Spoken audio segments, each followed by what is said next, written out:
मैं एक्स सूबेदार major ordinary खुशहाल सिंह सभी गौरव सेनानियों, सारे देश के गौरव सेनानियों का हार्दिक स्वागत एवं अभिनंदन करता हूं। सभी एक्स मैन मूवमेंट के लिए जो 20 फरवरी से दिल्ली में जो हमारा भारत सरकार से जो मांगे हैं उसको लेकर, जिसमें खास करके हमारा ORP के संबंध में जो मांग है उसके लिए हम सभी लोग दिल्ली जा रहे हैं। सभी क्षेत्रों से आने वाले लोगों का शास्त्र धन्यवाद है। और हम लोग देहरादून एक्समैन एसोसिएशन से हैं और यहाँ पर भी हम लोगों का दिल्ली जाने का जो प्लान बना हुआ है और आप लोग भी आइए, अपने अपने तरीक़ों से आइए। तो सर, सबसे पहले OROP one rank one pension का के फॉर्मेट पर बात करने के लिए यहाँ पर एक छोटा सा वीडियो बना रहा हूँ। देखिए, 1971 के दौर में बांग्लादेश वार के बाद मानते हैं कि देश पर थोड़ा बहुत संकट, वित्तीय संकट आया हो। उस दौर के आसपास पहले 2 पे के कमीशन निकले, उसमें जवानों को 75% पेंशन दी जाती थी। तदंतर में ये कहा गया उस टाइम की सरकार में, नाम किसी का नहीं ले रहा हूँ, हमारा पॉलिटिकल इवेंट भी वो नहीं है, हमारा अपनी मांग से मतलब है कि कहाँ क्या विसंगति आई। तो उस दौरान तीसरे पे कमीशन में हम लोगों की यानी जवान और जीसीओज की, वार से जीसीओ की पेंशन 75% से घटाकर 50% कर दी गई, ये बोलकर कि जब देश की हालत कुछ सालों में ठीक हो जाएगी, 2-4 साल में वापस आपकी पेंशन को 75% कर दिया जाएगा। मुझे बताइए, क्या आज तक भारत विश्व की 5वीं इकोनॉमी बनने के बाद भी क्या हालत ठीक नहीं हुई? मान लेते नहीं है तो स्वीकार कीजिए, नहीं हुई। हमें 50% ही सही, पर वो भी इस प्रकार विसंगति से ना दें। पहला पॉइंट क्लियर हो गया। दूसरा, अब चलते चलते हम आगे सेना में कुछ बीच में परिवर्तन आते रहते हैं। जैसे अंग्रेज़ों के समय में भारतीय सेना में एक रैंक दिया गया GCO, junior commission officer Indian, और बाकी ऑफिसर्स 1 स्टार और चिंदी के साथ नायब सूबेदार, और 1 स्टार और बिना चिंदी के साथ लेफ्टिनेंट, इस प्रकार से मेजर तक, नायब सूबेदार, सूबेदार, सूबेदार major, second lieutenant, lieutenant, captain और मेजर साहब, यहाँ तक के रैंकों की बनावट को गजेटेड माना गया था नंबर 1। उसके ऊपर के रैंक आज जैसे लेफ्टिनेंट कर्नल हैं, वो P-band 4 में हैं। तो उन्होंने तो अपना एविडेंस सही दिया। हमें सेकंड लेफ्टिनेंट को बदल कर यानी समाप्त करके उस रैंक को, उसकी जगह लेफ्टिनेंट रैंक आया सेना में, अच्छी बात है। लेकिन नायब सूबेदार साहब का 1 ही स्टार रहा। कहा जाना नायब सूबेदारी था, जैसे सिविल अन्य पैरामिलिट्री फोर्सेस में सब इंस्पेक्टर कहते हैं। अब आप कहोगे कि स्टार ही क्यों चाहिए? मैं उसकी दलील देता हूं आपको। CICT operation, rescue relief operations और हॉट वार या फिर कंडीशन ऑफ वार के दौरान आपको BOPs पर, बॉर्डरों पर जाना होता है, जहाँ पर BSF भी होती है आपके साथ। बॉर्डर फिल्म भी देखी होगी आप सभी लोगों ने। तो वहाँ पर 1 स्टार वाला नायब सूबेदार, आप कहते हैं कि 2 स्टार वाले सब इंस्पेक्टर के बराबर होता है। इस बात को समझाएं या लड़ाई लड़ें? हमारा वैल्यू, रैंक वैल्यू वहाँ पर कम हो जाती है। CICT से लेकर CRPF BSF के साथ काम करने से लेकर अन्य पैरामिलिट्री फोर्सेस और सिविल प्रशासन की मदद के दौरान जब भी हम किसी पुलिस स्टेशन जाएं तो नायब सूबेदार को क्या वैल्यू मिलेगी? क्या हर एक व्यक्ति इस बात को समझता है? NSG में जहाँ पर ज़रूरत पड़ती है वहाँ पर एक नायब सूबेदार अगर पोस्टिंग जाता है तो उसको 2 स्टार इसीलिए देते हैं आप, क्योंकि वो ज़रूरत है। लेकिन परमानेंट ज़रूरत को समझा नहीं गया, ना ही भारत सरकार को किसी ने ये चीज़ बताई। वहाँ पर भी दूसरी गलती हमारे रैंकों के साथ थी, जो कि हमें नीचे माना गया, कमतर आंका गया। इसके बाद 5th के पे कमीशन खुला। 5th पे कमीशन में हम लोगों के 3 वर्ग रखे गए, X, Y, Z। वहाँ पर भी खास करके ये ना कहें कि GCO का ही नाम ले रहा, मैं ऊपर से नीचे तक बोल रहा हूँ, असर सब पर पड़ता है। वहाँ पर भी GCO गजेटेड था। और उसके बाद आते हैं साहब 6 पे कमीशन, सबसे खराब पे कमीशन, जिसमें सबको मिक्स कर दिया गया। हम लोगों के सभी रैंकों को कहा गया PBOR, personal below officers rank, जिसमें हमारी जेसीओ लेवल की गजेटेड वैल्यू ख़त्म कर दी गई। आज भी एक नायब सूबेदार बनता है तो उसका गजेटेड नोटिफिकेशन जाता है और उसको गजेटेड ही कहा जाता है, लेकिन वेतन और फैसिलिटीज़ के हिसाब से रखा नहीं गया, दोहरा मापदंड रखा गया वहाँ पर। साथ ही जवानों के साथ क्या हुआ, ये कहा गया कि जेड ग्रुप को समाप्त कर रहे हैं और अपग्रेड कर रहे हैं। उल्टा ये हुआ कि जो वाई ग्रुप वाला को नीचे डाला गया, यानी कि सिपाही का 2400 का ग्रेड होना चाहिए था, वो ग्रेड आके 2000 पर हो गया। इसी प्रकार यदि सिपाही का 24 होता तो नायक का 28 होता, जो आज हवलदार का है। तो ऊपर न जाने के बजाय हम लोगों को नीचे डाल दिया गया। अब इधर से जीसीओज की भी गजेटेड वैल्यू समाप्त कर दी गई, पैसों के हिसाब से, पे के हिसाब से। ये कहा गया कि जैसे पैरामिलिट्री फोर्सेस में सब इंस्पेक्टर, एएसआई, एसआई और इंस्पेक्टर साहब होते हैं, ऐसे ही नायब सूबेदार, सूबेदार मेजर होते हैं। बहुत बढ़िया साहब, लेकिन आपने सरकार को ये नहीं बताया कि वो लोग असिस्टेंट कमांडेंट, डीएसपी और एसपी तक जाते हैं, जहां पर से उनका आईपीएस रैंक शुरू होता है। क्या हमारे लिए सूबेदार मेजर से ऊपर कोई रैंक है? जब तक वो स्पेशल कमीशन की बात छोड़ दी जाए तो क्यों नहीं है? क्या हमारे को अनुभव नहीं है? अगर ऐसा था तो एक जेसीओ जो क्वालिफाई अच्छा होता तो लेफ्टिनेंट कर्नल रहता, एडमिनिस्ट्रेशन ऑफिसर रहता ना सेना में। वो दोनों तरफ जाना चाहिए था ना, एक ही तरफ गए आप। और आज मुझे बताइए, गजेटेड कहते किसे हैं? भारत सरकार का वो अधिकारी जिसके गजेटेड नोटिफिकेशन में राष्ट्रपति जी साइन कर रहे हैं, वो केंद्र सरकार का गजेटेड अधिकारी होता है। और राज्य सरकार का वो अधिकारी जिसमें गवर्नर साइन करे। अब मुझे बताइए, हिंदुस्तान का लोएस्ट गजेटेड पे का लेवल क्या है? सर, भारत सरकार और सुनने वाले अंधेरे में क्यों हमें किसने रखा? लेवल 8 है साहब। लेवल 8 पर बेसिक पे 47,600 है, जबकि गजेटेड मानते हुए नायब सूबेदार का बेसिक पे 35,400 है, जो कि लेवल 6 है। इस विसंगति के कारण असर क्या पड़ा, अब उस पर चलते हैं। असर यह पड़ा, आपने बोला बीआरएस को ओआरपी नहीं दी जा सकती, उसकी फैसिलिटियाँ ये नहीं मिलती, पेंशन में संशोधन नहीं हो सकता। ओके, पनिष्ड कर रहे हैं आप, जबरदस्ती कर रहे हैं कि नौकरी ही कर। आगे जब चार्म नहीं है, आगे जब बहुत सी नहीं है, बहुत बढ़िया स्किल आगे जाके उसे 24 साल में भी नहीं मिलनी है, तो क्यों ना 17 और 19 में ही चला जाए।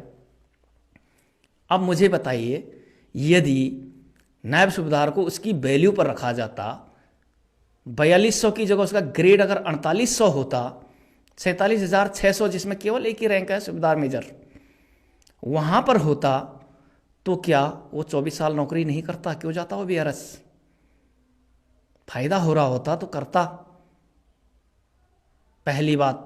दूसरी बात, उसे अपना केवल एक लेवल जिसमें कोई फायदा भी नहीं है, लेवल 2 में जाने के लिए कम से कम 24 साल नौकरी करनी पड़ेगी। मिनिमम सर्विस ऑफिसर की 20 साल है। 20 साल के बाद यदि वो नौकरी ना करना चाहे तो भी उनका पे बैंड मिनिमम सर्विस में चेंज हो रहा है। यानी कि 13 साल में जब वो लेफ्टिनेंट कर्नल बन जाएंगे तो 20 साल में पे बैंड 4 पर ही रिटायर होंगे और पेंशन लेंगे। क्या सिपाही 17 से 19 साल में उसका पे बैंड चेंज हो रहा है? तो फिर एसीपी में विसंगति नहीं है। आपको किसी को ये नज़र नहीं आया, आप अपना कितना भी रख लो, लेकिन एक सैनिक का 17 से 19 साल के बीच अगर उसका थर्ड एसीपी आ रहा होता, नायक, हवलदार, नायब सूबेदार, तो क्या वो ठीक से नौकरी नहीं करता? उन मानदंडों को पार नहीं करता?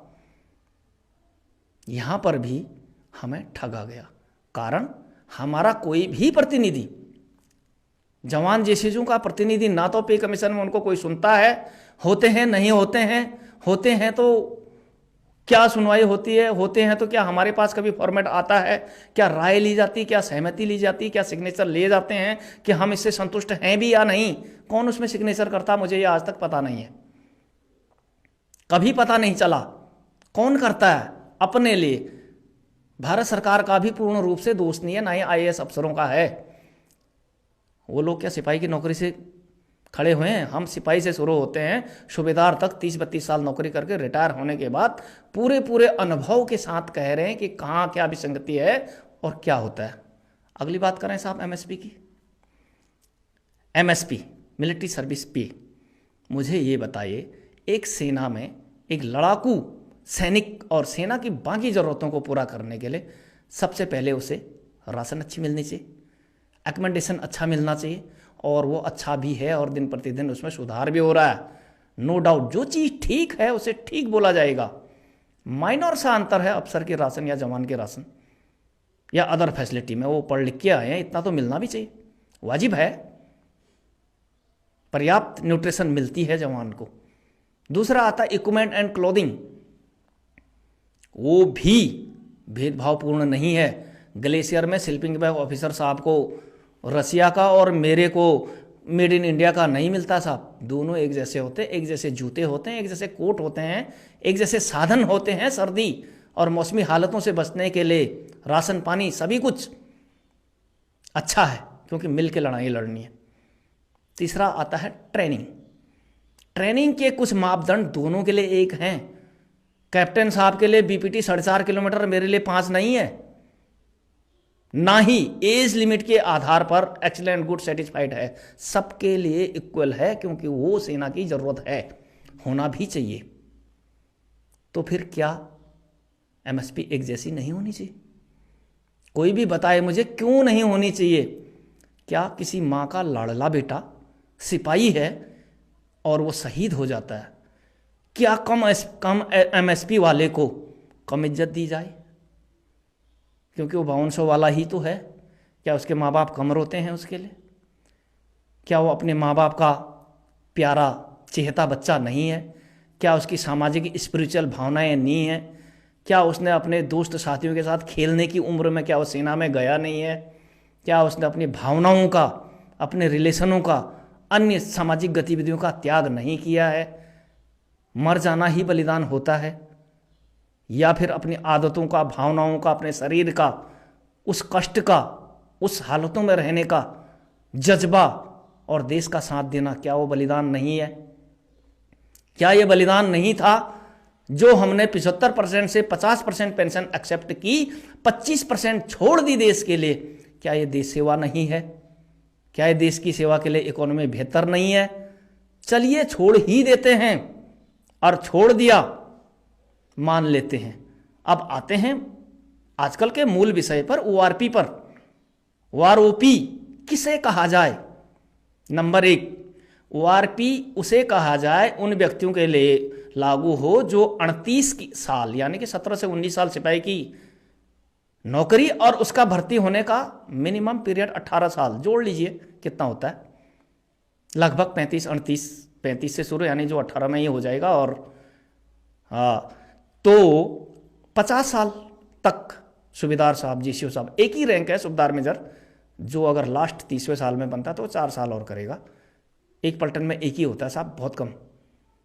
तो मुझे ये बताइए कि जो आधेड़ उम्र में रिटायर हो रहे हैं, जब उनके बच्चों को अच्छे एजुकेशन, शादी या फिर अच्छे कोर्सेज या पैसा लगाने की जरूरत पड़ेगी, तब क्या वो नौकरी पर रहते हैं?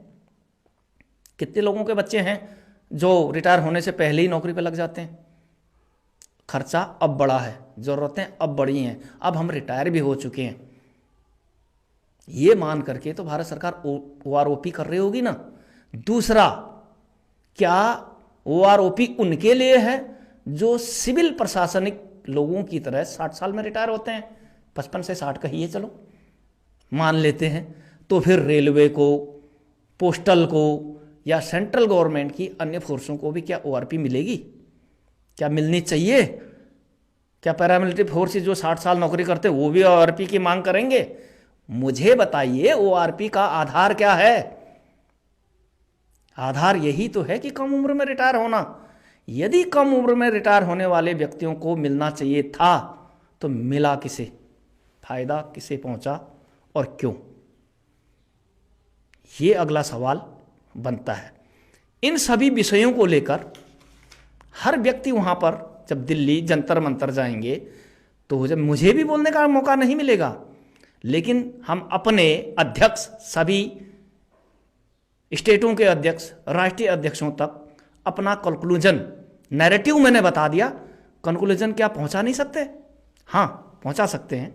सबसे पहले पॉइंट हमारा देहरादून एक्स एसोसिएशन गौरव सेनानियों की तरफ से जो मैं सुझावित करूंगा, क्योंकि अध्यक्ष जी इसमें कुछ और जोड़ेंगे अच्छे प्रकार से, इसमें एक नैरेटिव बनाकर एक कंक्लूजन बना के पेश करेंगे। सिपाही का ग्रेड 2400 होना चाहिए साहब, लेवल 4 न कि 2000।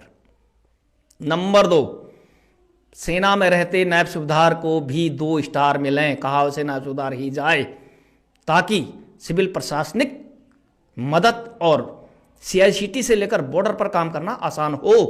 वो मैं पहले ही कह चुका हूं, क्योंकि पैरामिलिट्री फोर्सेज में स्टारों की व्यवस्था ज़्यादा है, उसे बराबर करें पहले, जैसे आप NSG में करते हो।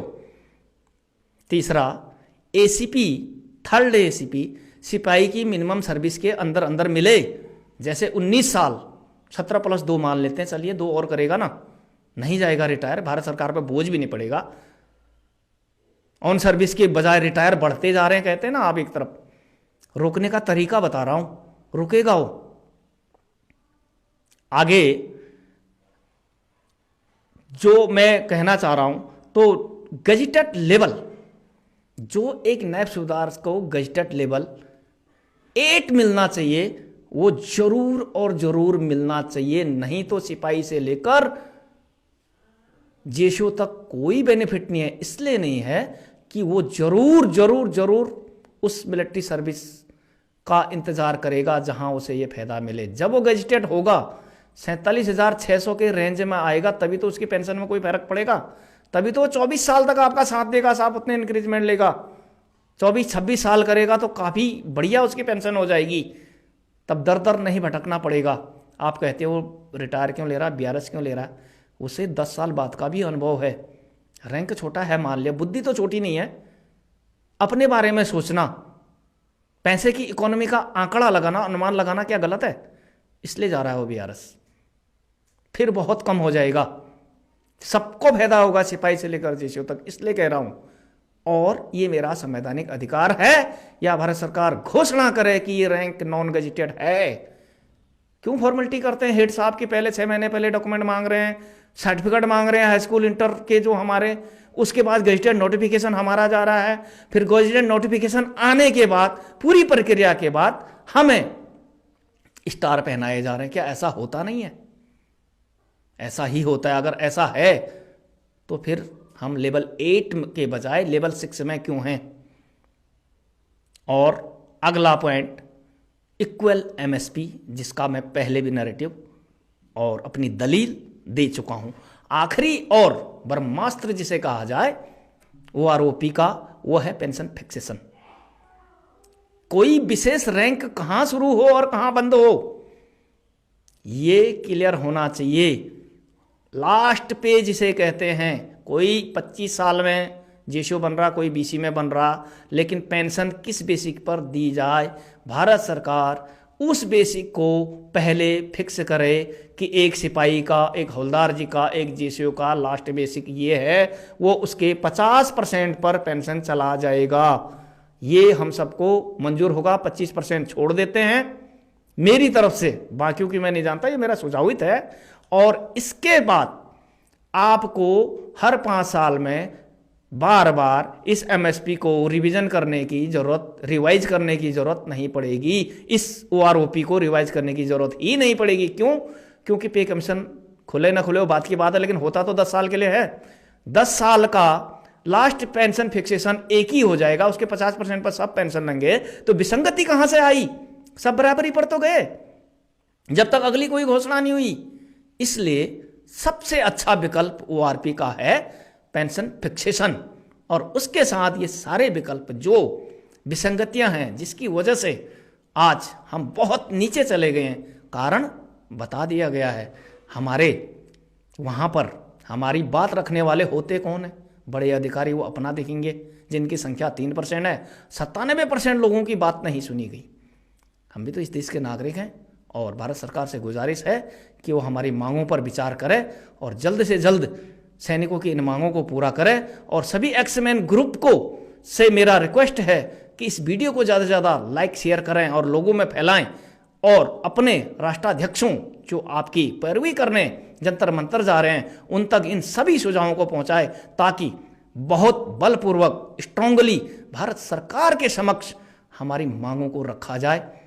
जय हिंद, जय भारत, वंदे मातरम।